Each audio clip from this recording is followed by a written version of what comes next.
In 2016, three major IT hubs of India, Bengaluru, Hyderabad and Gurugram, faced severe disruption and losses due to major floods. In 2015, it was Chennai. In 2014, Srinagar. And in 2013, it was Mumbai and Kolkata.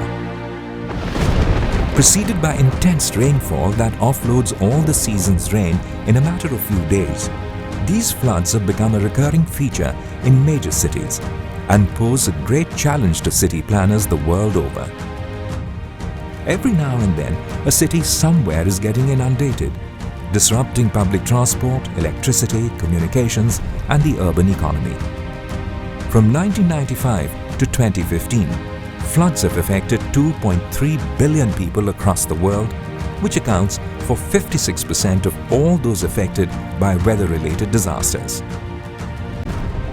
The flooding of cities follows a similar script. Rapid and unplanned urbanization, inadequate drainage, poor maintenance and choking of existing drains, encroachment of urban water bodies, inadequate reservoir management systems to cope with extreme rainfall, and ineffective urban flood early warning. In such a context, any weather system, thunderstorm, tropical depression, cyclone, cloudburst, that brings high amount of rainfall quickly floods our cities. Climate change is making it worse. With climate change, however, the risks are just skyrocketing. The risks of flooding. We're already seeing the frequency and severity of extreme weather events. With a warmer climate, there's more moisture in the air, and the general simplistic pattern that we expect in future is that drier places will get drier and the wet will get wetter.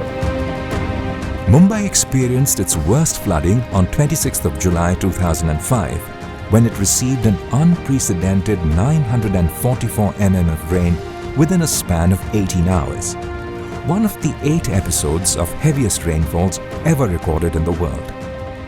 Waking up to the need for urgent action, the Government of India, along with the Municipal Corporation of Greater Mumbai, put in place a fact-finding committee to assess the risk factors and recommend future measures.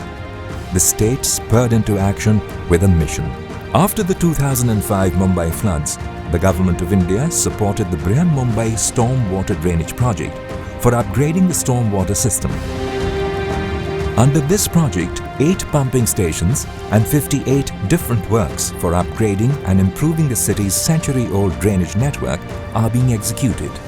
The key to avoid flooding in Mumbai has been, 1, to ensure that the over 700 kilometers of nalas that we have in Mumbai are kept clean and without encroachments. And the second issue is to ensure that there are pumping stations along the coast of Mumbai so that when there is a high tide, the gates can be closed and the sea water doesn't enter Mumbai.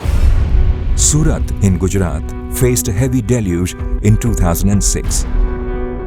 The sudden release of a huge amount of water from the Ukai Dam led to over 80% of Surat going underwater. More than 2 million people were incommunicado, trapped in their houses without food and drinking water for 4 days and nights. This unprecedented flood is a clear example of faulty urban development practices, wherein city plans fail to look at rivers as an integral part of a city's drainage network, allowing the floodplains to be consumed for real estate development. The city's expansion ate into the course of the Tapi River, allowing banks to be illegally encroached by industries, housing colonies and buildings.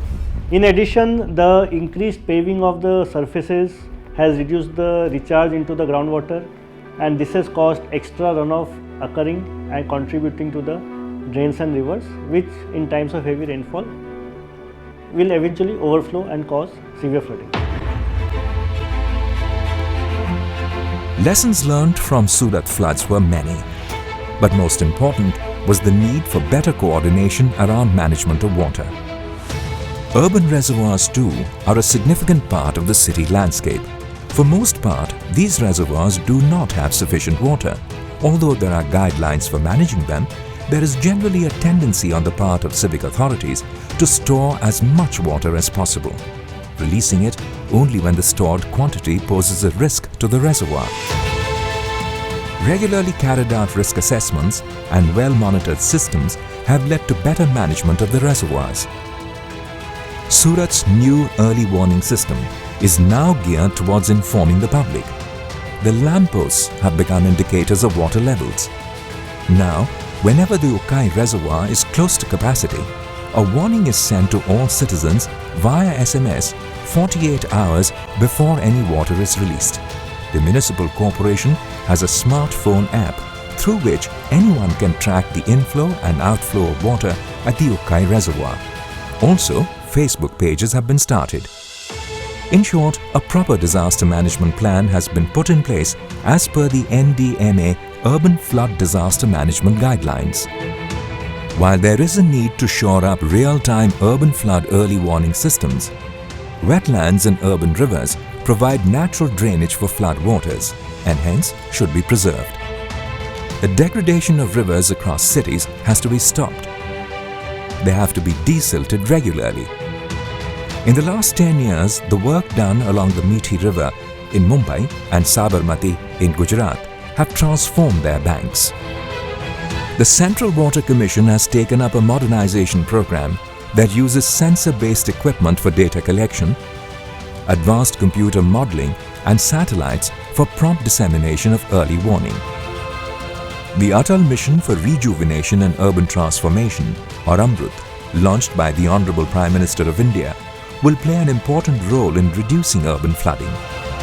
With clearly laid down objectives of improving water supply, sewerage facilities and septic management, stormwater drains to reduce flooding, pedestrian, non-motorized and public transport facilities, parking spaces and enhancing amenity value of cities by creating and upgrading green spaces, India has started addressing the causes of urban flooding in a comprehensive manner. Urban floods disrupt a city's daily life and also pose a threat to lives and livelihoods of people.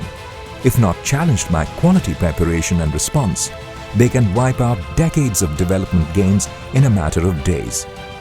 Unbridled urbanization and economic growth will make the mechanisms for controlling urban floods even more complex and difficult in the future. The time to act is now.